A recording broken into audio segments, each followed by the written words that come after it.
Hello दोस्तों, नमस्कार। मेरा नाम अनूप मिश्रा है। आप सभी का अपने चैनल लर्न विद हल्का में हार्दिक स्वागत एवं अभिनंदन है। आइए दोस्तों, शुरू करते हैं आज के दिन से जुड़े समाचार और रोजगार और शिक्षकों के बारे में। पहला समाचार है एससीईआरटी पटना से। इसमें सीटी, डाइट, पीटी और बाइट बिहार में जो भी संस्थाएं संचालित होती हैं उन सभी के लिए व्याख्याताओं की प्रतिनियुक्ति करने के संबंध में उपयुक्त विषय के संबंध में कहना है कि बिहार लोक सेवा आयोग पटना द्वारा नव चयनित विद्यालय अध्यापक को 2 सप्ताह का आरंभिक आवासीय प्रशिक्षण दिया जाना है। प्रशिक्षण हेतु परिषद स्तर पर मॉड्यूल का विकास किया गया है। विकसित मॉड्यूल पर टीओटी दिनांक 2-3 अप्रैल 2025 को पूर्वाह्न 9:30 से 5:30 बजे तक परिषद परिसर में आयोजित किया गया है। उक्त के आलोक में संलग्न सूची के अनुसार सभी प्रतिभागियों को दिनांक 1 अप्रैल 2025 की संध्या पर 5 बजे परिषद में योगदान करने हेतु ससमय विरमित करना सुनिश्चित करें। यानी कि इसमें कहा गया है कि बीपीएससी टीआरई 3 में जो चयनित शिक्षक हैं उनके 14 दिन का इंडक्शन ट्रेनिंग होना है। तो उसके लिए डाइट, बाइट और पीटीसी के जो लेक्चरर या जिन्हें हम व्याख्याता कहते हैं उनकी ट्रेनिंग का लेटर है। ये उनकी ट्रेनिंग है, उनको पहले ट्रेनिंग दी जाएगी, तब ये लोग जाके उनको डाइट, पीटीसी बाढ़ में या अन्य जगहों पर जब बीपीएससी वाले शिक्षक जाएंगे तो फिर लेक्चरर या व्याख्याता इन शिक्षकों को ट्रेनिंग देंगे। तो यानी कि जिनको ट्रेनिंग देना है वो अभी ट्रेनिंग ले रहे हैं। जैसे ही ट्रेनिंग इनकी खत्म हो जाती है वैसे ही इंडक्शन ट्रेनिंग बीपीएससी टीआरई 3 वालों का प्रारंभ हो जाएगा, तो फिर उनको ट्रेनिंग के लिए बुला लिया जाएगा। ठीक है दोस्तों, आइए आगे बढ़ते हैं। अगला समाचार है टीआरई 3 शिक्षकों को ट्रेनिंग देने वाले एक बैच के व्याख्याताओं की प्रशिक्षण 27 और 28 मार्च को कंप्लीट हो चुका है। दूसरे बैच का प्रशिक्षण 2 और 3 अप्रैल को होगा, जो उनका लास्ट प्रशिक्षण होगा। इसके बाद सभी कॉलेज में लगभग 7 से 8 व्याख्याता को प्रशिक्षण मिल गया होगा, जो टीआरई 3 के अभ्यर्थियों को आने वाले समय में प्रशिक्षित करेंगे। यानी कि बीपीएससी टीआरई 3 से जो ज्वाइनिंग करने वाले हैं इन शिक्षकों को जो ट्रेनिंग कराएंगे, अभी उनकी ट्रेनिंग चल रही है। इसमें भी वही कहा गया। अगला समाचार है, अभी आनंद पुष्कर जी से बात हुई, डायरेक्टर साहब से मिलकर कुछ बातों को रखे। ये जो भी न्यूज मैं बताता हूँ सोशल मीडिया या अन्य मीडिया प्लेटफॉर्म पे जो भी इधर उधर खबरें होती है मुझे जो मिलती है उसी तरह लाके मैं आप लोगों के सामने रख देता हूँ। इसकी सत्यता की पुष्टि मैं नहीं कर सकता। आइए शुरू करते हैं। एचआरएमएस के द्वारा सभी का 100% वेतन एक सप्ताह में पूरा कर लिया जाएगा, विभाग ने कहा है। रामनवमी का 2 दिन का छुट्टी होना चाहिए। मॉर्निंग स्कूल के लिए आज से कल तक लेटर निकल जाएगा। स्थानांतरण के विभिन्न मुद्दे पर भी बात को रखा गया है। इन सभी बातों को ध्यान में रखते हुए आनंद पुष्कर जी का बहुत बहुत धन्यवाद। ठीक है दोस्तों, अगला समाचार है सरकारी स्कूलों में 1 मई से होंगे नए कोर्स की पढ़ाई, अप्रैल में होगा रिवीजन। यानी कि जो भी कक्षा 8 से 9 में गए हैं, 9 से 10 में गए हैं या 11 से 12 में गए हैं, उनको भी नए विषय की पढ़ाई नहीं कराई जाएगी। अभी उनके पुराने विषय का ही रिवीजन चलेगा। नई कक्षाओं का संचालन 1 मई से होगा। ठीक है दोस्तों, 6 वर्ष या 5.5 वर्ष के बच्चों का अपने नजदीकी स्कूल में नामांकन भी कराना सुनिश्चित करें। अगला है यूट्यूब पर ट्रांसफर के खिलाफ बोलने पर स्पष्टीकरण। जिला शिक्षा पदाधिकारी पटना राज कमल कुमार, जिला कार्यक्रम पदाधिकारी स्थापना पटना के द्वारा सेवा में श्री अशोक क्रांति विद्यालय अध्यापक 9-10 उत्क्रमित उच्च माध्यमिक विद्यालय बुद्धूचक फतुहा पटना स्पष्टीकरण उपलब्ध कराने के संबंध में उपयुक्त विषयक विभागीय स्थापना समिति की बैठक के लिए लिए गए निर्णय के आलोक में निर्देशक प्राथमिक शिक्षा विभाग बिहार पटना के ज्ञापन और दिनांक के द्वारा कुल 10,225 शिक्षकों का स्थानांतरण करते हुए विभिन्न जिलों में पदस्थापित किया गया। उक्त किए गए स्थानांतरण या पदस्थापना पर आपके द्वारा दिनांक 28/3/2025 को बीपीएससी टीचर्स ऑफिशियल आईडी पर एक वीडियो यूट्यूब पर पोस्ट करते हुए विभाग द्वारा लिए गए निर्णय पर तल्ख टिप्पणी किया गया, जो शिक्षक के आचरण और मर्यादा के विरुद्ध है एवं यह स्पष्ट करता है कि आपके द्वारा परिवीक्षा की अवधि में सोशल मीडिया पर विभागीय नीतियों एवं आदेशों पर कटाक्ष करते हुए विभाग के वरीय पदाधिकारियों के विरुद्ध आपत्तिजनक टिप्पणी, अनर्गल तथ्यविहीन आरोप लगाकर शिक्षक समाज एवं जनमानस में भ्रम फैलाकर अपने आप को स्थापित करने का प्रयास किया गया। आपके द्वारा परीक्षावी अवधि में रहते हुए शिक्षक आचरण के विरुद्ध कार्य करने के कारण क्यों नहीं इस आरोप में विभागीय नियमानुसार आपको सेवा से मुक्त करने की कार्यवाही प्रारंभ कर दी जाए। उक्त के आलोक में अब अपना स्पष्टीकरण 24 घंटे के अंदर अधो हस्ताक्षरित को उपलब्ध कराना सुनिश्चित करें। ससमय स्पष्टीकरण उपलब्ध नहीं कराने की स्थिति में एक तरफा निर्णय लेते हुए विभागीय नियमानुसार सेवा मुक्त करने की कार्यवाही प्रारंभ कर दी जाएगी। अनुलग्न यूट्यूब पर वायरल वीडियो।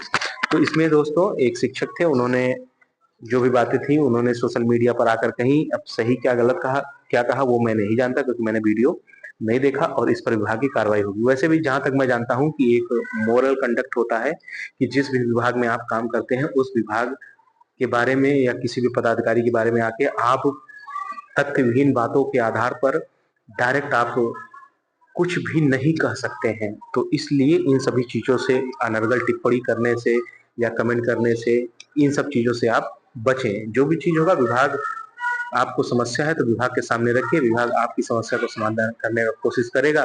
वैसे भी बिहार में जितने भी विभाग हैं उसमें शिक्षा विभाग ऐसा विभाग है जहां पर समाधान आपको आपकी मोबाइल पर ही मिल जाता है। अब तो व्हाट्सएप ग्रुप हर जगह बना हुआ है, आप अपनी समस्या को बीआरसी या डीओ जहां भी देना है आप भेजिए, आपकी समस्या का समाधान होगा ही। अगला है, यूनिफॉर्म में ही आएंगे सरकारी बच्चों के स्कूल। छात्र छात्राओं को 4 सेट पोशाक के लिए मिलेगी राशि, प्राचार्य इसे कराएंगे सुनिश्चित। 15 दिनों के भीतर बच्चों को मिल जाएगी पोशाक की राशि। प्रधानाध्यापक छात्र छात्राओं को सिखाएंगे कि वो पोशाक में आए। अपर मुख्य सचिव ने सभी जिलों के डीईओ को जारी किया है निर्देश। अब स्कूल के प्रिंसिपल की बारी है कि बच्चों को समझावें और उन्हें बतावें कि वो सब प्रॉपर ड्रेस में ही आए। अगला है, सक्षमता परीक्षा 2025 तृतीय सक्षमता परीक्षा 2025 में तृतीय चरण का आवेदन होना है। किस जिले से कितना आवेदन आया? लगभग सक्षमता 3 में कुल 32,011 आवेदन आए हैं। और आप देख सकते हैं किस जिले से कितना आवेदन आया है। तो लगभग 973 पूर्णिया से, 943 समस्तीपुर से, इस तरह से आप देखते जाएंगे तो आप अपने जिले का पॉज करके देख सकते हैं। तो टोटल 32,011 आवेदन सक्षमता 3 के लिए आए हैं। अगला समाचार है, सुप्रीम कोर्ट से ममता सरकार को बड़ा झटका। 25,000 शिक्षकों की नियुक्ति रद्द, वापस करना होगा वेतन। यानी कि ममता सरकार के समय में बहाली हुई थी और उसमें कुछ बातें सामने आई थी और हाई कोर्ट ने कहा था कि आप उन सभी शिक्षकों को पद से बाहर निकालिए। और एक शिक्षक को पद पर बने रखा था, वो शायद कैंसर पीड़ित थी।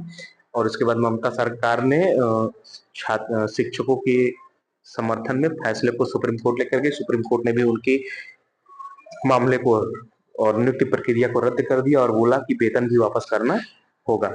अगला समाचार है, टीआरई 3 हेड टीचर और ट्रांसफर से जुड़ी खबर। कल तक बचे हुए अभ्यर्थियों को मिलेगा औपबंधिक नियुक्ति पत्र और नॉट रिक्वायर्ड और ब्लैंक जिले वालों को मिलेगा भी इनको भी मिलेगा नियुक्ति पत्र। वहीं 19 मार्च तक रिकाउंसलिंग करा चुके अभ्यर्थियों को भी मिलेगा नियुक्ति पत्र। सिर्फ पीजीटी 6 विषयों और अन्य छूटे हुए को फिर से रिकाउंसलिंग का मिलेगा मौका। 10 अप्रैल से पहले इन्हें भी नियुक्ति पत्र देने का रखा है सरकार ने लक्ष्य। हेड टीचर का आज शाम तक जारी होगा जिला आवंटन। जिला आवंटन के बाद ब्लॉक का मांगा जाएगा ऑप्शन। हेड टीचर से दूरी के आधार पर महिला के ट्रांसफर की अंतिम स्तर पर तैयारी शुरू हो चुकी है। जल्द मिलेगा ट्रांसफर पर अपडेट। सभी प्रक्रिया पूर्ण होने के बाद टीआरई 4 को लेकर होगा कोई फैसला। टीआरई 4 की वैकेंसी हर हाल में आना तय है और जून तक कभी भी आ सकती है टीआरई 4 की वैकेंसी। दोस्तों, मैं इस चीज का समर्थन या विरोध नहीं करता और ये भी नहीं कहता ये होगा या नहीं होगा। सोशल मीडिया पर जो भी मुझे जानकारी मिली मैंने और सबके सामने लाकर प्रस्तुत कर दी। अब ये आपके विवेक के ऊपर निर्भर करता है, आप इसे सही माने या गलत। अगला समाचार है झारखंड से। यहाँ पे लिखा है, शैक्षणिक सत्र 2022-23 1 जुलाई 2022 से प्रारंभ हुआ। 23-24 1 जून से प्रारंभ हुआ। 24-25 1 मई से प्रारंभ हुआ और 25-26 सत्र पूर्व की तरह 1 अप्रैल से प्रारंभ माना जाएगा। उपरोक्त विस्तारित स्थिति में सभी कक्षा 1 से 9 एवं 11 की वार्षिक परीक्षा शैक्षणिक सत्र के अंतिम माह में संबंधित एजेंसी द्वारा आयोजित की जाएगी। यह भी अंकनीय है कि प्रत्येक वर्ष 1 में बच्चे का नया नामांकन माह अप्रैल में ही लिया जाना है। कक्षा 1 में नए नामांकित बच्चों को भी अन्य की तरह मध्याह्न भोजन से आच्छादित कराया जाएगा। ये झारखंड सरकार के द्वारा झारखंड के लिए निकाला गया एक नोट है। इस प्रकार दोस्तों आज के मुख्य समाचार तो समाप्त होते हैं। आइए दोस्तों अन्य समाचार देखते हैं। अन्य समाचार में लिखा है, टीआरई 3 और हेड टीचर भर्ती अपडेट। बचे हुए अभ्यर्थियों का नियुक्ति पत्र मिलेगा। नॉट रिक्वायर्ड और ब्लैंक वालों को भी नियुक्ति पत्र मिलेगा। 19 मार्च तक रिकाउंसलिंग कराकर बचे हुए अभ्यर्थियों को नियुक्ति पत्र मिलेगा। पीजीटी के 6 विषयों और अन्य छूटे हुए विषय को भी फिर से रिकाउंसलिंग का अवसर मिलेगा और 10 अप्रैल से पहले सभी को नियुक्ति पत्र मिल जाएगा। हेड टीचर के मामले में क्या जानकारी है? हेड टीचर के मामले में आज शाम तक जिला आवंटन हो जाएगा। जिला आवंटन के बाद इनसे ब्लॉक का ऑप्शन मांगा जाएगा। महिला शिक्षकों के ट्रांसफर की क्या स्थिति है? दूरी के आधार पर महिलाओं के ट्रांसफर की अंतिम स्तर की तैयारी चल रही है। जल्द ही ट्रांसफर से संबंधित अपडेट आपको मिल जाएगी। टीआरई 4 से संबंधित क्या अपडेट है? टीआरई 4 की वैकेंसी हर हाल में आएगी। जून महीने तक कभी भी वैकेंसी आ सकती है। उसके बाद है टीआरई 3। टीआरई 3 का क्या अपडेट है आइए देखते हैं। तो टीआरई 3 के बचे हुए अभ्यर्थियों और हेड टीचर की नियुक्ति, टीचर को जल्द नियुक्ति मिलेगी। टीआरई 4 की वैकेंसी को लेकर निर्णय अंतिम प्रक्रिया के बाद लिया जाएगा। यानी टीआरई 4 जब संपूर्ण हो जाएगा तब टीआरई 4 की वैकेंसी पर सरकार निर्णय ले सकती है। चुनावी वर्ष है तो हम लोग अंदाजा लगा सकते हैं कि शायद वैकेंसी आए।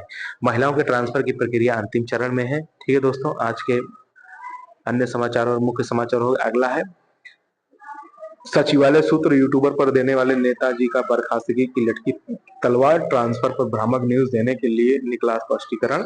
बिहार टेट के नाम पर चंदा लेकर भागने के बाद अब वेतनमान के नाम पर चंदा जुटाने का फिराक, अब यूट्यूब का धंधा नेताजी की बर्खास्तगी की ओर ले जा रहा है। ये मेरा अपना वक्तव्य नहीं है, सोशल मीडिया पर इस तरह की चीजें चल रही थी तो मैंने सोचा आप लोगों के सामने लेकर आऊं। सही क्या गलत क्या है इसका निर्णय आप स्वयं ले सकते हैं दोस्तों।